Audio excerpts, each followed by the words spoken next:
Tá? Vamos lá. Bom, para superar, né, para tratar um paciente que busca superação de vício, dependência química principalmente, tá? Para dependência, quando eu falo química, não só drogas como a gente está acostumado a ver a referência aí, tá? Nomeadas normalmente como cocaína, crack, maconha, enfim. Dependência química do álcool, dependência química do tabaco, enfim, outras dependências químicas de medicamentos, muitas vezes também, tá? Se aplicam também dessa forma, que é a seguinte. Primeiro, os bastidores. O que está por trás? Com o que nós estamos lidando quando nós recebemos um paciente que é um dos nichos, tá, gente, que eu já trabalhei durante um bom tempo e trago por referência acadêmica, mas também por referência prática, essa reflexão para vocês. O que está por trás daquele paciente?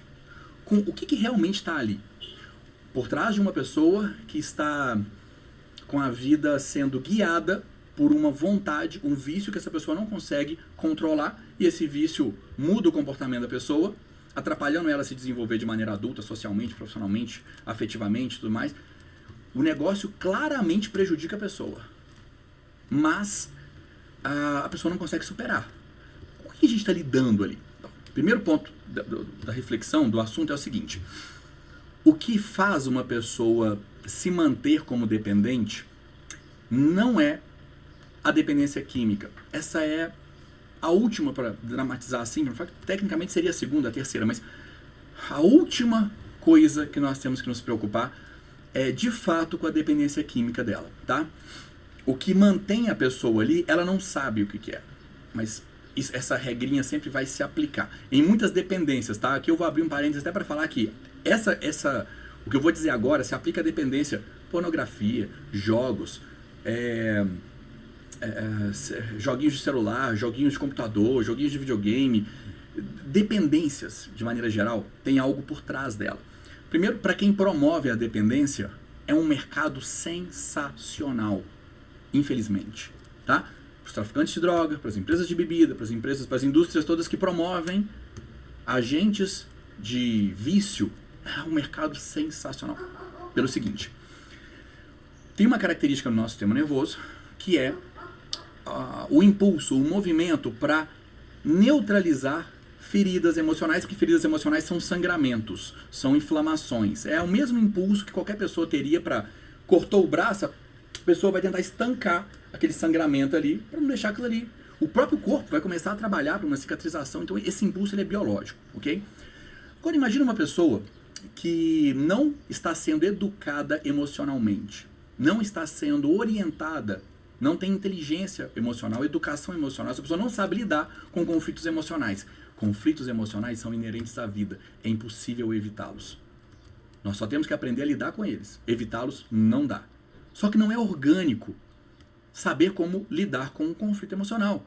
O que as pessoas fazem? Elas tentam estancar o sangramento de qualquer forma. Imagina só, eu tô com sangue, cortei o braço, tá sangrando.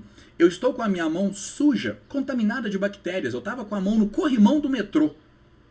Vocês já acham que eu vou me preocupar com a minha mão suja, vendo meu braço cortado?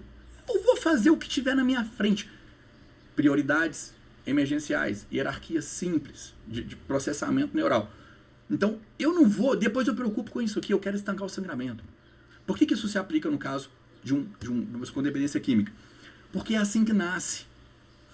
Agentes de dependência química, principalmente esses que têm, né, os princípios químicos aí, os agentes, né, drogas e tudo mais, eles funcionam de alguma forma aliviando a pressão do conflito emocional. Qualquer pessoa que está emocionalmente impactada, isso gera uma percepção de pressão interna, porque é uma inflamação, isso vai aumentando no sistema nervoso, você vai começando a consumir mais recurso, glicose e oxigênio. Isso vai inflamando. Dois exemplos que são extremos. A pessoa que nessa hora conhece ou vai para maconha, algumas vezes bebida, esses agentes, o que eles fazem? Eles fazem com que você desvie o foco do problema. Uma pessoa que está sob efeito de cannabis, ela fica anestesiada.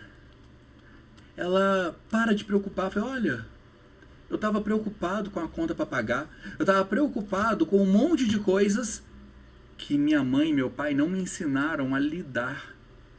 Problemas não foram feitos para serem domesticados. Problemas foram feitos para serem resolvidos. Tudo pode ser resolvido, só a morte. Tirando isso, tudo pode ser resolvido. Qual que é a diferença entre resolver e não resolver? Saber como resolver, saber lidar com as emoções durante o processo de resolução. Só que as pessoas não aprendem isso. O que elas fazem? Buscam uma maneira de estancar o sangramento o mais rápido possível. Algumas drogas entregam isso imediatamente. Bebe uma bebida alcoólica, acabou. Fuma um cigarro de maconha, acabou. Outras drogas funcionam como exteriorizadores. A pessoa está pilhada. Ela vai lá e usa cocaína, crack. Ela vai exteriorizar aquele conflito, o que também causa um efeito de alívio de pressão momentânea. Então, o que está sendo construído ali? Um mercado sensacional, infelizmente, para quem promove isso. Quem está lá em cima só precisa pensar o seguinte: quem está lá embaixo não sabe lidar com emoções, com conflitos emocionais, não sabe. E a vida dessa pessoa vai pressioná-la. Dependendo da região da cidade onde ela mora, dependendo do tipo de trabalho, dependendo da vida onde ela está, vai pressionar mais ou menos. Mas que vai pressionar, vai. Todo mundo vai ser pressionado. E essa pessoa não vai saber lidar com aquele conflito. Eu só preciso deixar chegar na porta dela uma solução. Na hora que a pessoa conhece aquela solução, isso cria a pior dependência que nós temos que lidar. Isso está por trás de cada paciente. Não adiantaria, por isso que as internações não adiantam, por isso que os medicamentos, inclusive, por isso que essas coisas todas, essas manobras não adiantam. Elas até desintoxicam o corpo, fazem com que o ecossistema interno volte a funcionar sem a dependência daquele princípio ativo e tudo. Consegue fazer, você desintoxica, ou adesivo de nicotina, ou isso, aquilo, outro ali, beleza, você vai. Só que, por trás disso, tem uma pessoa que não sabe lidar com as emoções. Se a pessoa está curada da droga, beleza. Alguém vai humilhar essa pessoa, porque a vida causa isso. Alguém vai fazer raiva nela em algum momento. Alguém vai decepcionar em algum momento. Olha a quantidade de desafios emocionais que existem na vida adulta. Essa pessoa não sabe lidar com isso. E ela não tem para onde correr. Ela não sabe lidar com esses conflitos como nós sabemos sem usar drogas. Qual que é a diferença de uma pessoa dessa para mim? Eu não uso nenhuma droga. Qual que é a diferença dela para mim? Eu sei gerenciar internamente o fluxo de raiva de qualquer emoção de valência negativa. Eu sei gerenciar isso aqui dentro sem perder o controle. Thiago, você vai ter que encarar um problema agora e esse problema vai ficar uma semana em evidência. Cara, essa semana inteira eu vou dormir, eu vou me alimentar, eu vou ter minha vida saudável. Thiago, mas você não está preocupado? Tô demais. Até onde eu preciso para eu ter performance para resolver esse problema. Nada além disso, porque não adianta. Mas como é que você consegue fazer isso, Thiago? Isso é educação, isso é inteligência emocional, nasce com a gente. Só que não ensinam, 99% da população não aprende a usar esse recurso que é nosso. Thiago, por que você fecha a sua mão? Porque ela fecha, gente. Ela nasceu fazendo isso aqui, ó. Só que isso aqui ninguém precisou me ensinar a fazer, não. Intuitivamente eu aprendi. Thiago, como é que você sabe gerenciar emoções aí? Gente, isso aqui nasceu fazendo isso. Nasceu com a competência de gerenciar emoções. É inteligência emocional. É o que chamam de inteligência emocional hoje. Até complicam mais, o conceito é mais simples. Só que, voltando, o que está por trás de um paciente de dependência química? Essa pessoa não sabe fazer isso. Essa pessoa tem uma tendência, que ela já teve um aprendizado no passado, mas que ela tenha superado, existe um aprendizado dentro dela. Mesmo que adormecida, existe um aprendizado de que, dá para resolver com aquele negocinho ali.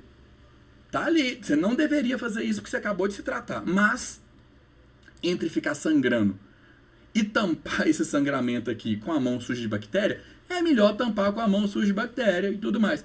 Não adianta tratar uma pessoa dessa se ela não estiver disposta a passar por isso. E tem uma variável aqui que pode, vou destacar uma, que pode complicar um pouquinho mais. Mas tomando ciência dela ou delas, não complica mais o tratamento, tá? Eu diria que o que eu vou dizer agora que eu chamei de variável, quanto mais variáveis existirem em um paciente, mais desafiador vai ser para esse paciente superar. Para a gente é a mesma coisa. Para o terapeuta o processo é o mesmo. Agora, vai doer mais ou menos pro paciente. Mas eu gostava de dizer para os meus pacientes, quando eu era específico desse nicho, dizer o seguinte, cara, quanto mais doer, né, quanto mais desafiador for para você passar por esse processo, mais grandioso será. E eu vou te dizer o seguinte, você vai recuperar o atraso. A diferença é igual aquela pessoa que faz o supletivo. Fala, Thiago, eu só fiquei devendo fazer aqui 2 anos para fechar o segundo grau. Cara, porque seu supletivo vai ser menor. Thiago, eu nunca estudei nem no primário. Ok, seu supletivo vai ser maior. Mas eu tenho 1 ano para fazer o supletivo do mesmo jeito. Você vai ter que estudar mais. Você vai ter que sacrificar mais, mas vai valer a pena. Entendeu? A pessoa que você vai se tornar durante esse processo é sensacional. Vale a pena. Por esse caminho é encorajador, mas pra gente não muda. Pro terapeuta não muda o processo. A etapa é a mesma que eu vou descrever aqui. Mas entenda primeiro o que a gente está lidando, o que tem por trás de um paciente desse. E a variável que eu falei que pode existir, eu vou citar uma, mas podem ser outras. Vocês vão entender que eu não vou citar outras, porque é um pouco... é muito específico, assim. Esse agente de vício, ele pode ter outras raízes na pessoa, além da associação analgésica, vamos chamar assim. Isso, eu vou colocar uma vírgula aqui, um ponto final, porque eu vou começar um outro parágrafo aqui. Então eu vou deixar isso aqui bem construído com vocês, que eu estou afirmando. Todas as pessoas que têm algum tipo de vício, aí lembra daquela consideração que eu fiz antes, não só químico, tá? Jogos, apostas, enfim, todas as pessoas que têm algum tipo de vício de dependência, elas têm incompetência emocional. Esses vícios, eles só existem nessa pessoa porque essa pessoa não sabe lidar com seus próprios conflitos emocionais. E os vícios causam esse efeito analgésico. E quando eu disse efeito analgésico, eu citei ali maconha, falei, independente, né, mesmo sem ter usado, por relatos e por vezes, sei que as pessoas entendem que esse efeito é um efeito proposto pela cannabis ali, pelo agente ativo dela, que é deixar a pessoa aérea durante o tempo, tá? Mas não é disso que eu tô falando quando eu falo efeito analgésico, não. Efeito analgésico é o efeito de desvio de foco, ok? Eu vou dizer que uma série na Netflix tem um efeito analgésico. Novelas da televisão aberta tem muito efeito analgésico. Enquanto você tá ali vendo novela, não tem problema na sua cabeça, você não lembra de nada. Agora acabou a novela, ferrou. Mas antes da novela acabar, você tá zero. Tanto que, entre a gente agora, não contem isso, tá? A propaganda mais cara nos intervalos entre novelas, por exemplo, é a primeira que aparece. Mas não é porque a pessoa não trocou de canal ainda, né? Quando entrou a propaganda. É porque quando as propagandas que aparecem primeiro, elas vendem mais. Mas não é porque a pessoa ela ainda está naquele estado de abertura. Ela não está resistente. Se aquela propaganda durasse meia hora, com uns 10 minutos a pessoa já está lembrando dos problemas dela. Aí o que vier de propaganda depois de 10 minutos aí esquece, não vai vender nada. A pessoa está resistente para tudo. Agora, no começo ali, é uma maravilha. Vai voltando. Essa pessoa, além disso, né, o efeito analgésico que eu falei, eu tô me referindo a isso, desvio de foco. Enquanto eu tô aqui no videogame, eu não penso em problema nenhum. Enquanto eu tô aqui assistindo vídeo, enquanto eu tô aqui no joguinho de celular, enquanto eu tô aqui nos reels do TikTok, enquanto eu estou aqui, eu não estou pensando em problema. E o que eu tenho? Um certo bem-estar artificial. O bem-estar é viciante. Só que o bem-estar adulto ele tem que ser construído e não alugado momentaneamente. Tem que ser construído para ser realmente vivido. E também vou dizer que existe bem-estar no problema. Okay? Crianças não têm cognição, crianças não têm sistema nervoso maduro o suficiente para se sentirem bem-estar com problemas. Criança não. A gente tem. É possível para um adulto ter problemas para resolver e se sentir até animado por isso, ter bem-estar por isso. Mas vamos para a variável. A variável é a seguinte. Todos os agentes, todos esses frentes têm o seguinte. Outras raízes. Por exemplo, vou dar exemplo de uma. É muito comum pegar um outro aqui. O cigarro. O cigarro não citei, vou falar do cigarro. Vamos citar um outro. O cigarro mesmo.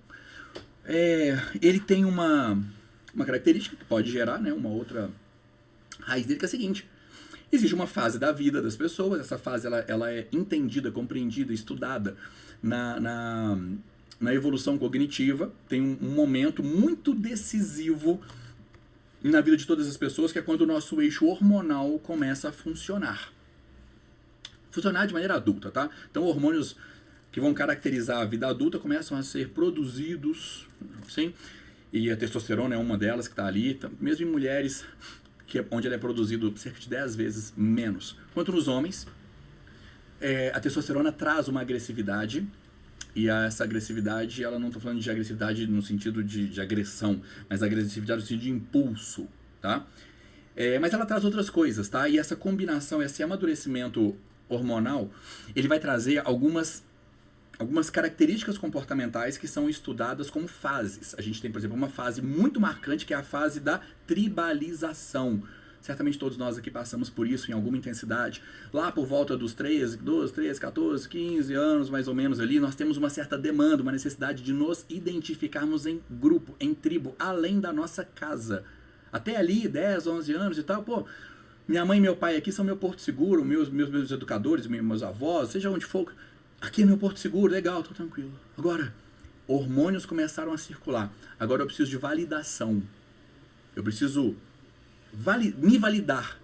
E os pais são péssimos para validar, porque eles não estudaram isso, não estiveram numa aula como essa, não estudaram dele. Papai e mãe não sabem validar filho. Então, o que eles fazem? Eles fazem o contrário. E aí, a primeira busca por essa identidade de grupo, de tribo, ela acontece fora de casa. E o que as pessoas fazem? Elas acham. Porque tem um monte de adolescente vivendo na mesma fase. E às vezes adolescentes tardios, né? Tem uns adultos ali configurados como adolescentes ainda que estão ali também. E o que acontece? Poxa, agora eu faço parte dessa tribo.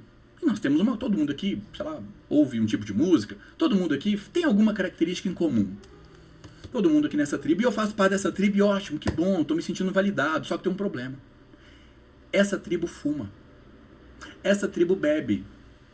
Eles matam aula no recreio para tomar vinho, chapinha. Eles ficam ali à noite, acendem um cigarro, e eles vão passando o cigarro de um pro outro. Como é que eu vou fazer parte dessa tribo se eu não tiver esse elemento de identidade da tribo presente em mim? Pra gente aqui agora, qual que é a relevância disso, para também não poetizar assim demais? Qual que é a relevância disso? Quando uma pessoa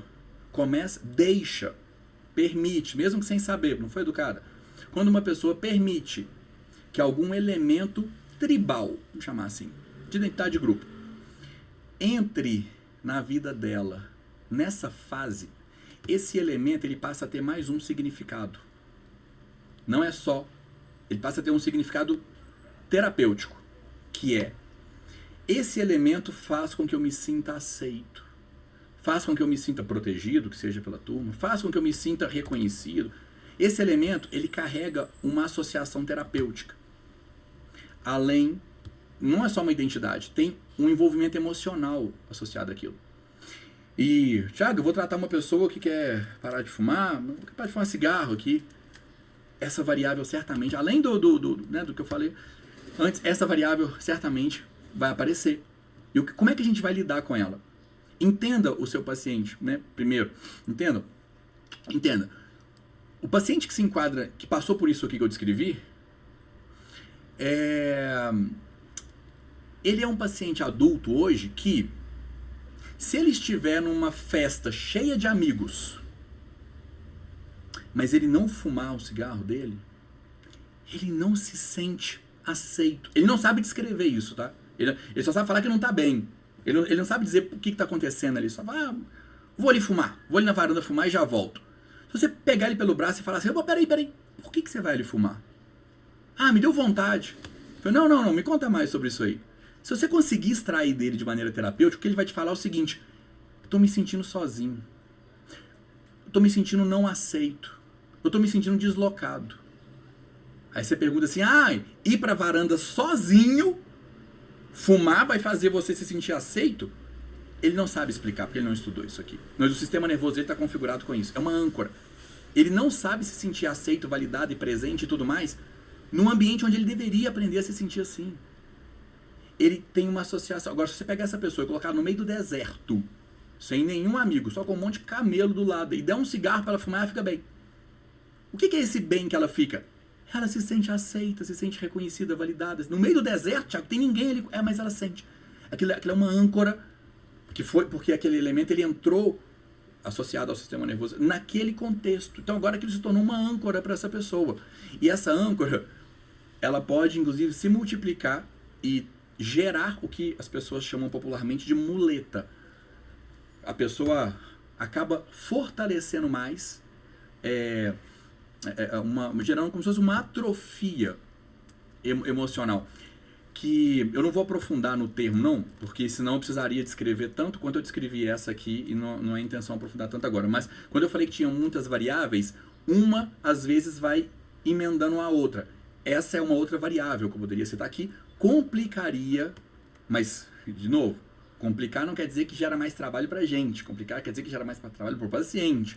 Esse nome que eu citei aqui agora, atrofia emocional, é uma outra variável. Tá? Sem explicar com profundidade, mas só explicando o título dela, o que ela significa é isso. A muleta. A pessoa começa a falar o seguinte, olha, esse negócio do cigarro é bom. Não sei explicar terapeuticamente, que eu não fiz aula com o Thiago, não estudei esse negócio, não sei isso aqui não. Mas eu sei que é bom. Quando eu tô me sentindo estranho, eu fumo cigarro, passa. O estranho é sozinho, deslocado, sem validação e tal, mas a pessoa não sabe o que ela fala. Quando eu me sinto estranho, aí a pessoa vai lá um dia e fica com medo. Fala, não, tô com medo. Vou fumar um cigarro também. Funciona também. Aí a pessoa um dia dela fala, nossa, minha namorada não me liga, meu pai não me liga, eu tô preocupado com alguém sem ter notícia dessa pessoa, meu filho não volta pra casa, não atende o celular, eu vou fumar um cigarro. Agora passou. Mas peraí, fumar o cigarro não fez seu filho voltar pra casa não, não fez ele te ligar não fez ele atender o celular não, mas agora aliviou aquela ansiedade, né? Aliviou aquela tensão toda que eu tava ali. Eu falei, então olha só que curioso, paciente, tem jeito de aliviar sem que aconteça o que você espera que está acontecendo. Não é uma dica isso, paciente? Vão tentar construir uma maneira de você gerenciar suas emoções e alcançar, e sem precisar desse atalho, dessa âncora que está te prejudicando. E na verdade, está começando a funcionar como uma muleta. Eu começo a usar isso para várias coisas. O que eu estou gerando? Atrofia, o termo é esse, atrofia emocional. Incompetência. Eu tenho atrofia emocional. Eu não consigo lidar com emoções a partir de uma certa intensidade. No exemplo aqui, né? Mesmo sem explicar, mas sei que só por citar vocês vão pegar. Eu tô preocupado.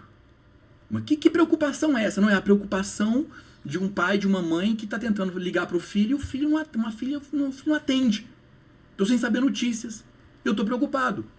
Essa preocupação é diferente da preocupação de ter que pagar uma conta que está vencendo amanhã.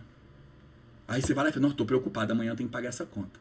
Mas o dinheiro está aqui para pagar e a conta está aqui para pagar. A preocupação é, eu não posso esquecer de pagar essa conta. Concorda que são preocupações diferentes em intensidade, em formato? Essa preocupação aqui, eu não preciso fumar essa pessoa não precisa fumar um cigarro para lidar com ela. Não, amanhã eu pago a conta. Tá? É só eu deixar em cima da mesa para eu lembrar. Ok, tá aqui. Agora, meu filho não atende. Peraí, isso aqui é a mesma percepção. É a mesma confusão, só que ela está mais intensa. Não sei lidar com isso. O que eu faço? Toda vez que o meu sistema nervoso começa a gerar uma reação, uma resposta emocional nessa intensidade, eu vou lá e corto. Eu não deixo isso aqui. Eu fumo cigarro, eu estou atrofiando a minha competência emocional. Quando essa pessoa vem para um tratamento para superação de vício, com terapia, essa surpresinha está ali esperando a gente. Esse paciente, lembra que eu falei? A última preocupação dele ou dela é o vício químico, a dependência química. Essa pessoa, no exemplo aqui, pode ser uma pessoa que, primeiro, não sabe lidar com conflitos emocionais. Essa pessoa ela não tem construída uma autonomia de identidade. Ela não consegue se sentir nem aceita, porque ela está ancorada em um elemento de vício. Essa pessoa, ela tem atrofia emocional.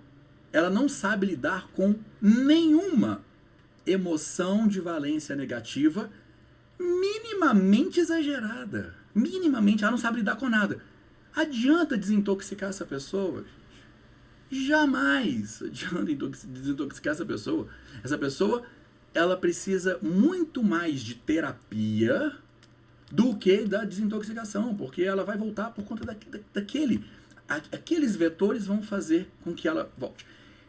E por último, ainda eu quero colocar isso aqui também, nessa orientação, quando eu defendo, promovo o método Midas, quando eu promovo essa forma de terapia, eu trago pra gente uma responsabilização que eu gosto de trazer, porque essa responsabilização, quando a gente entende, ela fica leve, sem entender, ela é pesada, mas eu vou destacá-la aqui, que é o seguinte, é a preocupação com a perpetuidade do resultado.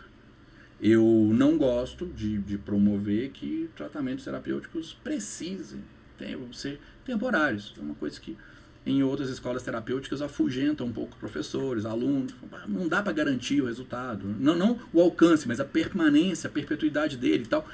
E aí eu vou dizer para vocês o seguinte, em casos também de tratamento para dependências químicas, para que a gente tenha essa preocupação leve, de que fiz todo para casa, Thiago, entendi tudo aqui, ó.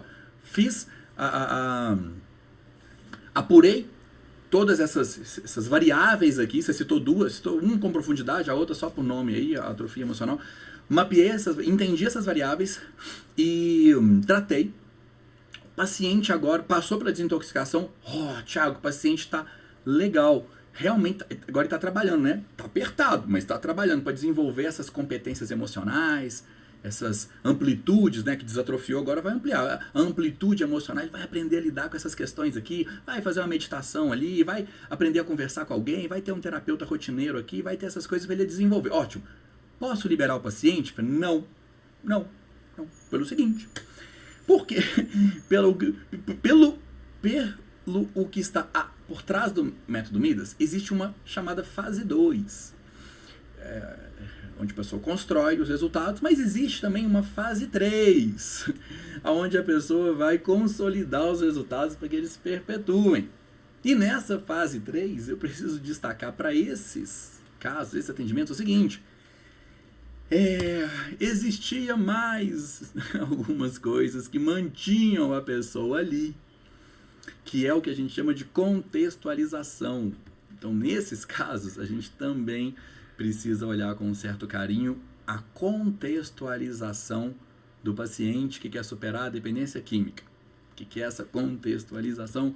Ou os ambientes onde ele vive, convive. E agora dá para deduzir, não preciso, né, fazer drama para isso não. Uma pessoa que é viciada em drogas, em agentes químicos, normalmente ela convive com outras pessoas que também são. A pessoa que é viciada em bebida alcoólica, ela convive com outras pessoas que também são. As pessoas raramente consomem esses aí, tá? Agora, pornografia, outras coisas, isso não pega tanto. Contexto até que não pega tanto. Mas nesses casos agora, contexto pega muito. Por quê? Se eu pego essa pessoa e libero ela para a vida dela, adivinha para qual turma de amigos que ela vai voltar? Para os mesmos que usavam droga junto com ela. E adivinha o que esses amigos vão fazer? Vão oferecer para ela de novo. Quanto tempo ela vai aguentar? Tudo bem que ela está desenvolvendo as competências dela para não precisar disso, mas, poxa, não precisava também, né, ficar exposto. Então, essa pessoa, infelizmente, contexto, né, essa pessoa durante o tempo, e ela tem que ter consciência disso, o tempo que ela permaneceu em contato com, né, esses contextos, ela desenvolveu a dependência, está superando e tal, mas ela também construiu caminhos em direções, entre aspas, erradas. E essa pessoa agora precisa construir caminhos em direção certa. Então, faz parte de um tratamento regular desse, o paciente saber responder perguntas como: paciente, como é que você vai desenvolver novas redes de amigos, de convivências sociais? E se o paciente disser assim, não, eu vou continuar convivendo com os mesmos, mas agora eu não vou... Opa, parou. Não, sem ilusão, vamos ser real aqui. Então eu vou viver sozinho, não vou ter mais... Opa, parou. Vamos, de novo, sem ilusão aqui. Pergunta, como é que você vai desenvolver? Não vamos esperar que você consiga, e nem que você consiga conviver. Não, você tem que desenvolver a competência de ter amigos mais saudáveis, profissão, todos esses contextos onde estavam contaminados, é importante que você desenvolva, e isso tem que ser contemplado. Nossa, mas eu tenho que dar conta disso tudo, meu amigo, mas é o que você quer, é o que vai libertar a sua vida. E quanto mais, não quer dizer que está tudo contaminado também, né? Essa pessoa pode virar e falar, não, Thiago, já aconteceu comigo. O paciente fala, Thiago, olha, meu cônjuge não usa. Inclusive, eu estou aqui sendo muito apoiado pela minha esposa. Então, minha esposa é um lugar. Ela vai querer me aproximar mais da família dela agora. São religiosos, ou tem alguma característica lá que afasta eles disso também. Então, eu tenho. Não quer dizer que está tudo também ferrado, não. Eu tenho aonde. Então, considerem também esse ponto. E, bom, esse rodízio que eu fiz aqui de informações foram de reflexões, considerações e tudo. Quero deixar ainda, mas agora mais precisamente, mais mecanicamente, né, processualmente pela ótica do Midas, do que eu proponho, como é que se trata, né? Como é que é a ordem, né, mecânica. Nesse caso, tem uma pegadinha pra gente burlar, pra gente superar, que é a seguinte. Eu vou recomendar, tá? Não é uma recomendação. Eu vou recomendar que o primeiro passo, o primeiro movimento terapêutico a ser feito, que seja o movimento da dessensibilização do que está provocando. É natural que em tratamentos assim, a gente também possa propor de maneira adicional, complementar para quem outros tipos de acompanhamento. Então, tem formação em psicanálise, é muito bem-vinda para a pessoa, né, tem uma jornada incrível ali pela psicanálise para ela passar. Conhece abordagens, né, por scripts, por roteiros, vão ajudar muito no condicionamento da pessoa para ela se condicionar mais e mais rápido ali. Eu diria até que é uma certa exceção, porque em redes sociais vocês me veem falar muito, me veem ser oposto à priorização de scripts em relação a mudanças orgânicas. Em redes sociais, tá? Eu priorizo primeiro o seguinte, Thiago, tem um script aqui do balão hipnótico que vai fazer essa pessoa comer menos e ela vai emagrecer. Eu falo, peraí. Primeiro, tenta educar essa pessoa a comer menos sem hipnose. Se ela não der conta, a gente vem com a hipnose. Mas nesse caso de tratamento de vício, eu dou o braço a torcer e eu concordo que é pesado. Para um paciente que está realmente imerso nisso, ele realmente é pesado. E aí existe sim, tá? Uma exceção ou como uma interpretação diferente, os scripts, esses roteiros, eles ajudam para deixar o paciente mais e melhor condicionado para essas superações e tudo. Só que funciona melhor, a gente costuma alcançar mais resultado aplicando essas manobras depois da dessensibilização. Meu receio é de terapeuta, vamos começar o tratamento, vamos passar alguns dias ou algumas semanas fazendo hipnose com alguns scripts, alguns roteiros, algumas reflexões aqui que vão te empoderar, vão te condicionar, vão te fazer ver que a vida é assim, vão te fazer isso tudo. Os scripts são sensacionais, só que eles podem acabar sem querer sendo queimados, não, enfraquecidos, porque tem uma força interna lutando contra aquilo ali. Você está dando a solução para a pessoa, o script contextualiza isso, só que lá dentro tem um conflito emocional que não quer que aquela visão de vida sem as drogas seja realmente processada. Não quer isso. Então, organizando assim, primeira coisa vai ser entre aspas, um soco no estômago. Nosso primeiro, não vamos pegar leve não, nosso primeiro movimento vai ser encarar algo pesado aí dentro. Pra gente é simples, o paciente aqui é pesado. E dessensibilizar esse negócio. Topa, paciente? Topa. Depois a gente traz, aumenta muito a chance da gente aproveitar ao máximo o efeito, né, dessas visualizações, o condicionamento em geral, tá? E tem uma ponta aqui que eu vou aproveitar para amarrar. Essa ponta não seria uma dúvida comum, não. Tá? Ela é uma pegadinha que poderia vir com o tempo. A gente sabe que todo paciente terapêutico, de terapia, precisa de engajamento para ter solução. Engajamento é fator universal, motivador, uma orientação universal. Pacientes desse nicho especificamente, eles costumam ter uma característica em comum. Não são eles que procuram um tratamento. é alguém. É a família, é o cônjuge, é o pai, a mãe, é a clínica, é alguém que procura ali.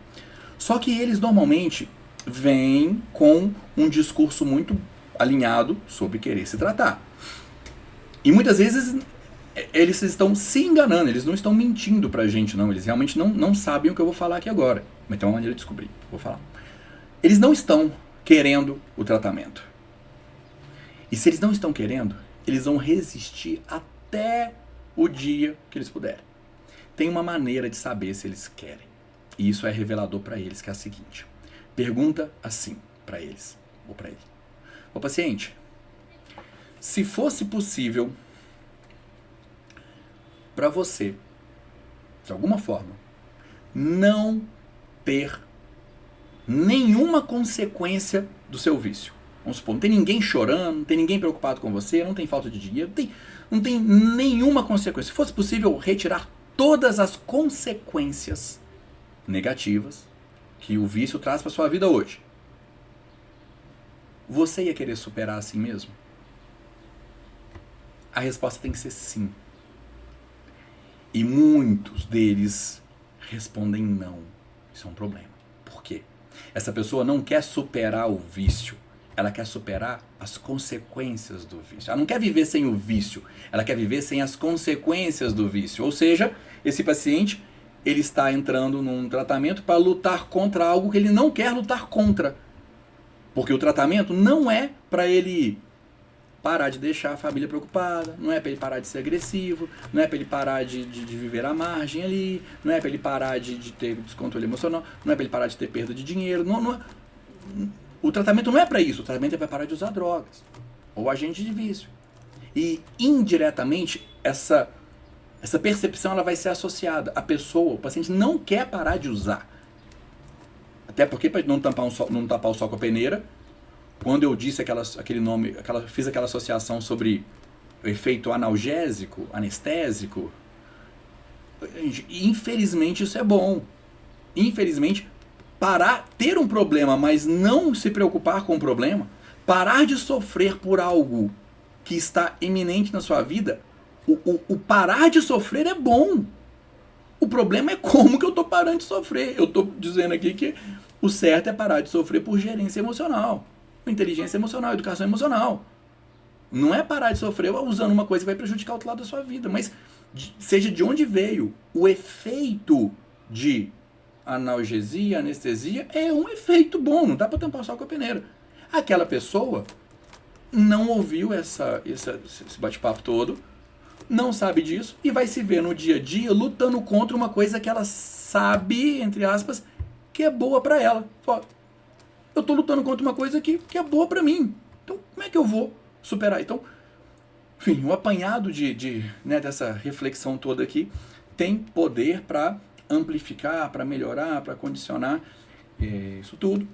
Um tratamento desse. E aí agora sim, fechando, eu não poderia deixar de provocar. Pensa uma coisa. Pensem uma coisa. Sabendo disso tudo, além do que já sabiam, enfim, mas olhando por essa ótica aqui, pensem uma coisa. Não que vocês devam se orientar só por isso aqui, não, mas primeiro internamente, para autovalorização. Quanto vale um tratamento desse, gente? Imagina. A pessoa que está contratando, ela acha que eu só preciso de uma terapia aqui para eu parar de ficar pensando naquilo ali. Se você perguntar para um paciente, o que você espera? Eu espero parar de sentir essa vontade. Eu falei, cara, deixa eu te contar o que está por trás dessa vontade aí. Ouve isso aqui, ó. Aí você explica isso tudo para a pessoa. Vai fulano, agora vamos combinar um negócio. Quanto é que custa isso? E olha, eu nem tô falando para fazer a conta financeira, que já é absurda. Se você fizer uma projeção de um ano de todo o dinheiro que essa pessoa vai gastar com aquilo ali, e todo o dinheiro que ela vai deixar de ganhar por não estar vivendo uma vida adulta produtiva como uma vida adulta, se você colocar isso aqui na ponta do papel, você vai achar múltiplos de dezenas de milhares de reais. Agora, se você colocar ali dentro a competência que o profissional tem que ter, e olha que eu só citei aqui a hipnose, que eu comecei a falar como tratar pela hipnoterapia, fora o acompanhamento pela psicanálise, as considerações todas que são ainda pertinentes aí a outra escola de terapia que de repente vai propor o acompanhamento em conjunto, o acompanhamento ali separado, o conjunto separado que seja ali. Não faz sentido?